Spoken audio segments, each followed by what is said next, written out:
மத்திய கிழக்கில் உச்சக்கட்ட போர். தெஹ்ரான் பெய்ரூட் மீது ஒரே நேரத்தில் தாக்குதல் நடாத்தும் இஸ்ரேல். தூதரகங்கள் மீதான தாக்குதலுக்கு விரைவில் பதிலடி வழங்கப்படும். டொனால்டு டிரம்ப் எச்சரிக்கை. ஈரான் மீதான தொடர் தாக்குதல் ஐநா சாசனத்தை மீறும் செயல். நாடாளுமன்றத்தில் சஜித் கடும் கண்டனம். மத்திய கிழக்கு போர் 10 லட்சம் இலங்கையர்களின் பாதுகாப்பு பற்றி எதிரணி தீவிர ஆலோசனை. இலங்கை மலையக தமிழருக்கும் இந்திய கடல் கடந்த குடியுரிமை. இந்திய தூதுவரிடம் மனோ கோரிக்கை. சேதங்களின் இறைமை மீதான பேரிடி. அலி ஹமேனி படுகொலைக்கு ரிஷாத் கடும் கண்டனம். வணக்கம், இது ஈரோப் தமிழின் இரவு நேர பிரதான செய்திகள். செய்திகளுடன் எதிர்க்கும் நான் டோமிகா சாந்தகுமார். இனி தொடர்பான விரிவான செய்திகள்.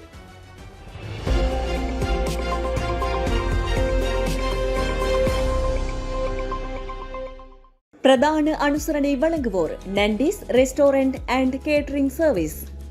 மத்திய கிழக்கு பிராந்தியத்தில் போர் முன்னெப்போதும் இல்லாத வகையில் தீவிரமடைந்த நிலையில் ஈரானின் தலைநகர் தெஹ்ரான் மற்றும் லெபனான் தலைநகர் பெய்ரூட் ஆகிய இரு நகரங்களிலும் உள்ள ராணுவ இலக்குகள் மீது இஸ்ரேல் ஒரே நேரத்தில் தாக்குதல்களை தொடுத்துள்ளது. ஈரானிய ஆட்சியின் ராணுவ மையங்கள் மற்றும் உளவுத்துறை தலைமையகங்களை இலக்கு வைத்து இஸ்ரேலிய வான்படை துல்லியமான தாக்குதல்களை நடாத்தி வருகிறது. நகரின் பல பகுதிகளில் பலத்த வெடிச்சத்தம் கேட்பதாக வெளிநாட்டு ஊடகங்கள் செய்தி வெளியிட்டுள்ளன.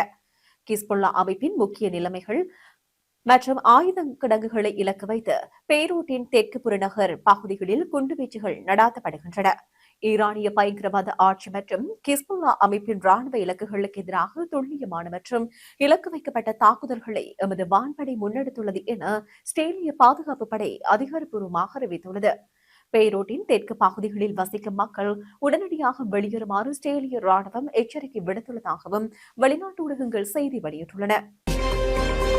ரியாத் நகரில் உள்ள அமெரிக்க தூதரகம் மீதான ஈரானின் தாக்குதல் மற்றும் அமெரிக்க படை வீரர்களின் உயிரிழப்புகளுக்கு அமெரிக்கா விரைவில் பதிலடி கொடுக்கும் என ட்ரம்ப் தெரிவித்தார்.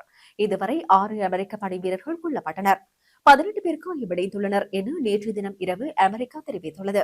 இந்த நிலையில் ஈரான் மீதான தாக்குதலுக்கு தரைப்படை வீரர்களை நேரடியாக களமிறக்குவது அவசியமாக இருக்காது எனவும் ட்ரம்ப் தெரிவித்தார்.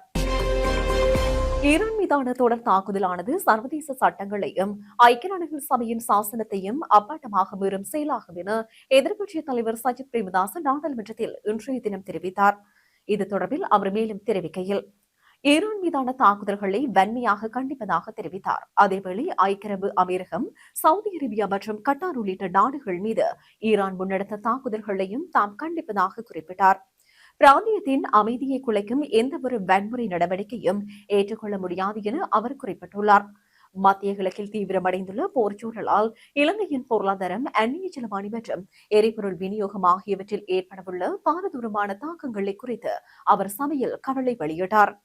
இப்பிரச்சனையை கையாள்வதற்கு தேசிய ரீதியிலான ஒருமித்த கருத்து அவசியம் என தெரிவித்த சஜித் பிரேமதாச, மத்திய கிழக்கு நெருக்கடியால் இலங்கைக்கு ஏற்படும் பிரச்சினைகள் குறித்து விவாதிக்க உடனடி விசேட கலந்துரையாடல் ஒன்று நடத்தப்பட வேண்டும் என்றும் இதற்கான அழைப்பை ஜனாதிபதி விடுவிக்க வேண்டும் எனவும் வலியுறுத்தினார்.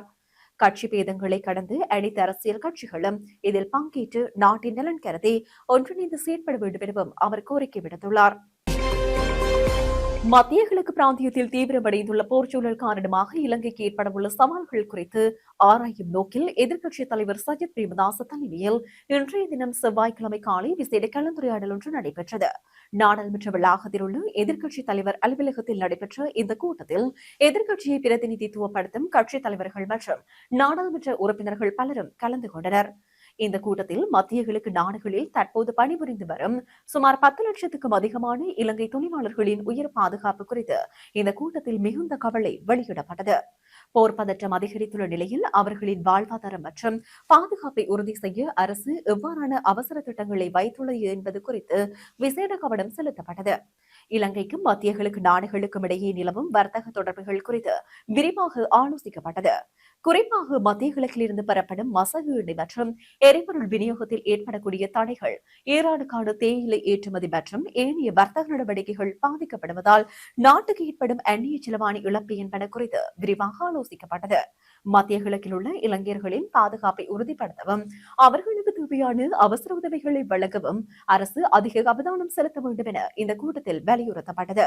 இது தொடர்பான எதிர்க்கட்சிகளின் நிலைப்பாட்டை அரசிடம் உத்தியோகபூர்வமாக தெரிவிக்கவும் தீர்மானிக்கப்பட்டது. மத்திய கிழக்கு நெருக்கடியானது வெறும் சர்வதேச பிரச்சினை மட்டுமல்ல, அது இலங்கையின் தேசிய பாதுகாப்பு மற்றும் பொருளாதாரத்துடன் நேரடி தொடர்புடையது என்பதை இக்கூட்டம் கோடிட்டு காட்டியுள்ளது. இலங்கை வாழ் இந்திய வம்சாவளி மலையக தமிழர்களின் சமூக பொருளாதார மற்றும் கல்வி வளர்ச்சியை மேம்படுத்தும் நோக்கில் இந்திய அரசு வழங்கக்கூடிய விசேட சலுகைகள் மற்றும் திட்டங்கள் குறித்து தமிழ் முற்போக்கு கூட்டணி இந்திய தூதுவரிடம் முக்கிய முன்மொழிவுகளை சமர்ப்பித்துள்ளது. கொழும்பில் உள்ள இந்திய இல்லத்தில் நடைபெற்ற இந்த கலந்துரையாடலில் மெனோகணேசன் எம்பி தலைமையிலான தமிழ் முற்போக்கு கூட்டணியினர் இலங்கையில் வாழும் 15 லட்சம் இந்திய வம்சாவளி தமிழர்களில் விரும்புவோருக்கு தகுதியின் அடிப்படையில் கடல் கடந்த இந்திய குடியுரிமை அந்தஸ்தை வழங்க வேண்டும் என வலியுறுத்தப்பட்டது. மொரீசியஸ் நாட்டில் இந்திய வம்சாவளியினருக்கு வழங்கப்படும் கடல் கடந்த இந்திய குடியுரிமை கட்டமைப்பை இலங்கையிலும் நடைமுறைப்படுத்தலாம். 1964ஆம் ஆண்டின் ஸ்ரீமாஸ் சாஸ்திரி ஒப்பந்தத்தால் பாதிக்கப்பட்ட சமூகத்தின் வரலாற்றை அங்கீகரிப்பதற்கும் அவர்களின் கல்வி, தொழில் மற்றும் வாழ்வாதார பாதுகாப்புக்கும் இது ஒரு சிறப்பு பாதுகாப்பு நடவடிக்கையாக அமையும் என மெனோகணேசன் தெரிவித்துள்ளார். 1946 முதல் இயங்கி வரும் இலங்கை தோட்ட தொழிலாளர் கல்வி அறக்கட்டளை என்பதை இன்றைய சமூக மாற்றத்திற்கு ஏற்ப இந்திய வம்சாவளி தமிழர் சமூக மேம்பாட்டு அறக்கட்டளை என பெயர் மாற்றம் செய்து விரிவுபடுத்த வேண்டும் என பரிந்துரைக்கப்பட்டது. இந்த சந்திப்பில் தமிழ் முற்போக்கு கூட்டணியின் பிரதி தலைவர் வி.என். ராதாகிருஷ்ணன், அரசியல் குழு உறுப்பினர் பாரத் அருள்சாமி மற்றும் இந்திய அரசியல் துறை கவுன்சிலர் ராம்புபாபு ஆகியோரும் கலந்து கொண்டனர். ஈரான் மீதான ஆக்கிரமிப்பு தாக்குதல்கள் மற்றும் அந்த நாட்டின் ஆன்மீக தலைவர் அயதுல்லா அலி ஹமேனி கொல்லப்பட்டமைக்கு அகில இலங்கை மக்கள் காங்கிரஸ் தனது வன்மையான கண்டனங்களை வெளியிட்டுள்ளது. ஈரானின் ஆபல் ஒருமைப்பாட்டுக்கு தமது கட்சி பூரண ஆதரவை வழங்கும் என அந்த கட்சியின் தலைவரும் நாடாளுமன்ற உறுப்பினருமான ரிஷாத் மதியுதீன் தெரிவித்துள்ளார். மக்கள் காங்கிரஸ் வெளியிட்டுள்ள உத்தியோகபூர்வ அறிக்கையின் அயதுல்லா அலி ஹமேனி கொல்லப்பட்ட செய்தி ஆழ்ந்த அதிர்ச்சி அளிக்கிறது. இது ஒரு தனிப்பட்ட தலைவரின் மரணம் மட்டுமல்ல, ஒரு தேசத்தின் இறைமை மற்றும் ஆழ்புல ஒருமைப்பாட்டின் மீது நடத்தப்பட்ட நேரடி தாக்குதலாகும். சர்வதேச சட்டங்களையும் ஒழுங்கு விதிமுறைகளையும் மீறி இந்த கொடூரம் அரங்கேற்றப்பட்டுள்ளது என குறிப்பிட்டுள்ளார். ஸ்டேலின் தாக்குதல்கள் தீவிரமடைந்துள்ள நிலையில் மத்திய கிழக்கு பிராந்தியம் பாரிய ஸ்திரத்தன்மையை எதிர்நோக்கியுள்ளது. சுதந்திர தேசங்களை இல்லாதொழிப்பதற்கான அப்பாட்டமான அத்துமீறல்களே இவை. இந்த அராஜகங்களை நீதிக்கு முன்னால் ஒருபோதும் நியாயப்படுத்த முடியாது என தெரிவித்தார். ஆதரவு என்ற போரைப்பையில் நாடுகளின் உரிமைகளை களுவாடும் கபட அரசியலுக்கு மத்திய கிழக்கு நாடுகள் மண்டியிடக்கூடாது. இறைமை அடிமைப்படுத்துவதை ஜனநாயகம் ஒருபோதும் ஏற்காது. வன்முறைகள் மற்றும் படுகொலைகள் மூலம் ஒருபோதும் சமாதானத்தையோ அல்லது நீதியையோ அடைந்துவிட முடியாது. எனவே மத்திய கிழக்கில் நிலவும் மோதல்களை பேச்சுக்களூடாக தீர்த்து வைப்பதையே எமது கட்சி விரும்புகிறது. ஈரானின் ஒருமைப்பாட்டுக்கு பூரண ஒத்துழைப்பு வழங்குகின்றோம் என ரிசாப் மதியுதீன் மேலும் தெரிவித்தார். செய்திகளின் நிறைவாக மீண்டும் தலைப்புச் செய்திகள். மத்திய கிழக்கில் உச்சக்கட்ட போர். தெஹ்ரான், பெய்ரூட் மீது ஒரே நேரத்தில் தாக்குதல் நடாத்தும் இஸ்ரேல். தூதரகங்கள் மீதான தாக்குதலுக்கு விரைவில் பதிலடி வழங்கப்படும். டொனால்டு டிரம்ப் எச்சரிக்கை. ஈரான் மீதான தொடர் தாக்குதல் ஐநா சாசனத்தை மீறும் செயல். நாடாளுமன்றத்தில் சஜித் கடும் கண்டனம். மத்திய கிழக்கு போர். 10 லட்சம் இலங்கையர்களின் பாதுகாப்பு பற்றி எதிரணி தீவிர ஆலோசனை. இலங்கை மலையக தமிழருக்கும் இந்திய கடல் கடந்த குடியுரிமை. இந்திய தூதுவரிடம் மனு கோரிக்கை. சேதங்களின் இறைமை மீதான பேரிடி. அலி ஹமேனி படுகொலைக்கு ரிஷாத் கடும் கண்டனம். இத்துடன் ஈரோப் தமிழின் இரவு நேர பிரதான செய்திகள் நிறைவு பெற்றன. வணக்கம்.